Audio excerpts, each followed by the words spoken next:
Hey everyone, and welcome back to another Etheria restart video. So in today's video, guys, we are going to be talking about the Freya limited summon banner. Alright, now a lot of people are probably going to be asking, at the time of launch, is Freya worth summoning for?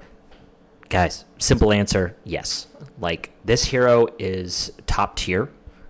She's one of, if not one of the best supports in the entire game. She has 3 relevant abilities on all of her skills. She gives attack up. Her debuff that she lands also increases damage, and then it has a built-in kind of lifesteal in it. She also gives defense up, and then she has a way, it's like a form of immunity. So anytime you have a debuff placed on you, if you have this Dreamweave buff up at the time, it will automatically remove the debuff.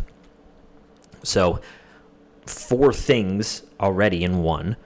And then on her first skill, she can also apply that Nightmare ability, which is the damage amplification as well as the lifesteal, and the Dreamweave as well. So her skill 1 is kind of like a randomized version of both skill 2 and skill 3. And on top of that, she also has a passive on her skill 1. It does not have a cooldown. That's why they put the passive over here. Where any time that a buff is put on an ally, they increase their turn meter by 4%. And then that can be applied 3 times per turn. So, yeah, it's just absolutely fantastic. For anyone thinking that she's not worth 100 summons, the game gives you so many summons and so many Hydra crystals at the beginning. You'll be able to get Freya like on the first day.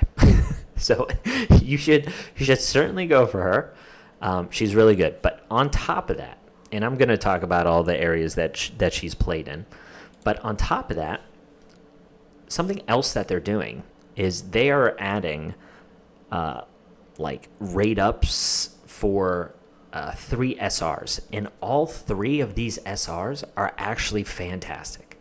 So Dinah is really, really strong in Terra Maton, which is one of the first module dungeons that's unlocked. It actually is the first module dungeon where you're getting your gear.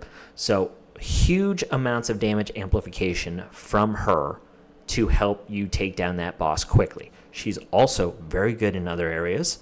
So this is a hero that you're going to want. She's very good SR. Kraken, which is a top tier SR hero, amazing crowd control. He has an AoE freeze, and then he also pushes back the turn meter for people. Turn meter manipulation in this game is kind of king, for anyone wondering. Also, your starter SSR hero, Leon, is fire. She's going to struggle in one of the module dungeons. Kraken will allow you to progress in that dungeon and allow you to basically beat it by controlling it with or without Leon. You will need someone else to do the DPS if you don't bring in Leon, but Kraken is an amazing SR. And then Chiaki the Echo. So I told you turn meter manipulation, whether it's decreasing or increasing, is huge. This character really does that well. So she has an ally turn meter push of 20%. She also gives attack up. And anytime a ally ends their turn meter is increased by 5% whenever you put on this Ave Maria on your character. She has a passive that at the start of her turn, it also has no cooldown, right? She puts attack up on 3 random allies. This is if she's fully leveled up, like her skills. And if they already have the attack up, she then applies that Ave Maria as well. And then she also has a debuff removal effect. So all 3 of these characters, all 3 of these SRs are amazing. Every 10 pop that you do, you're guaranteed an SR. So the fact that this is boosted rates on these heroes is great. All 3 of them are super relevant. Trust me, they're like all top tier SRs. And Freya being a top tier SSR is like, you should do this. Okay, now let's talk about some of the areas that she's good in, because there's a lot. So when it comes to the shell drops, like these first few dungeons, you're not going to be farming them. They're kind of just casualties. I'm thinking that they'll eventually add more difficulties onto these dungeons, so there's a reason for you to go back and farm them, because once you complete them, there's really no reason to go back and fight them. The shells themselves aren't really that great. The place that you're going to start actually farming is Fabian. So Phoebe and Fabian here, their shells are actually really good. These are the epic shells. Their passives are really great. The matrices available to them are also very great. You are 100% going to be using Freya in this dungeon. This boss, it can steal buffs from you. It can also do really high amounts of damage. So this is where you need Freya to kind of increase your damage amplification with her Nightmare ability, on top of adding the additional buffs for your Leon. So if we go in here... Oh, I'm farming this. So if we go in here, this is my current team. So we're almost done, but Freya is putting the attack buff up to help our Leon clear this boss, because you just saw her melt that away. So without Freya in here, this is a much slower battle.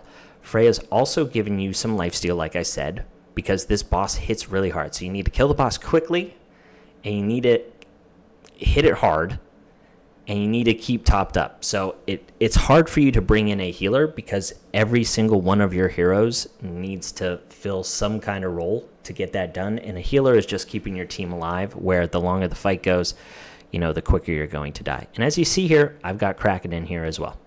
So yeah, that's all from the Freya banner, but this is a easy clear for this team.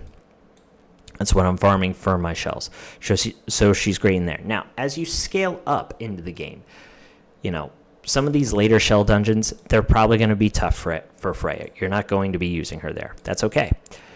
When it comes to the gear dungeons, I 100% use her on Terramaton. It's the same thing here. Terramaton, I had a dedicated video about him the other day.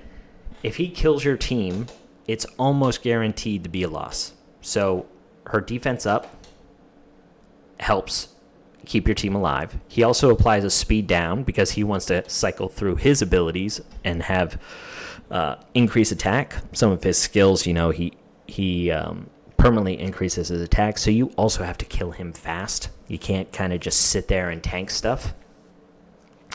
So she allows for that second ability, where she has the defense up and the Dreamweave ability that cleanses the speed down that the boss puts on you.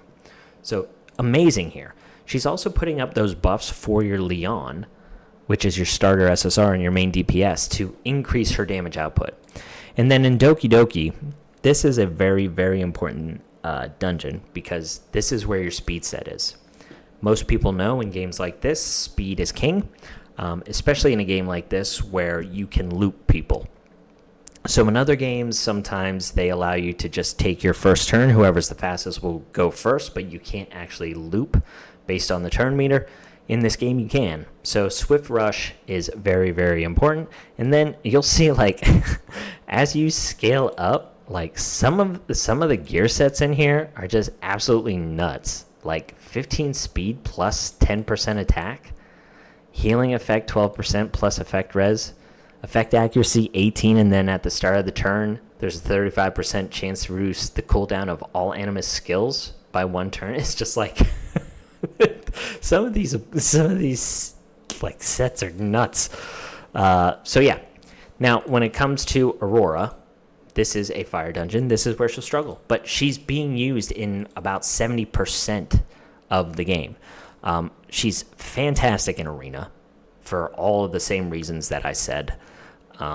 She'll be, a number 1 pick in RTA. Guys, she's a no-brainer. So I'm going to keep this video quick. hands down, you should be doing this banner before you do the targeted summon. Okay? I'd even go out on a limb, and I'll say this in a later video when we get closer to launch, but the permanent summon, you get a guaranteed SR after 80 summons. What I've been doing in this beta is I've just been pulling on this, and whoever I don't get, if I need someone to help me clear content, then I can go in and kind of pick and choose the character that I want to use that'll help me. So yeah, that's kind of my plan right now for launch. I know a lot of people are saying Tiamat is the person that you should pick. I don't disagree with them.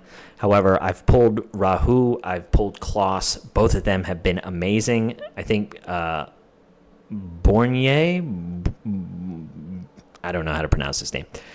He's also been super strong. I know Hellkid's really great. I know Bientin's very good. Tsukiyomi. I've seen this Real Mocha girl just tear up Doki Doki. So, yeah. Anyway, that's all I got for you. But 100% you should be summoning on the Freya banner. Okay, that's all I got. I'll catch you later. See ya.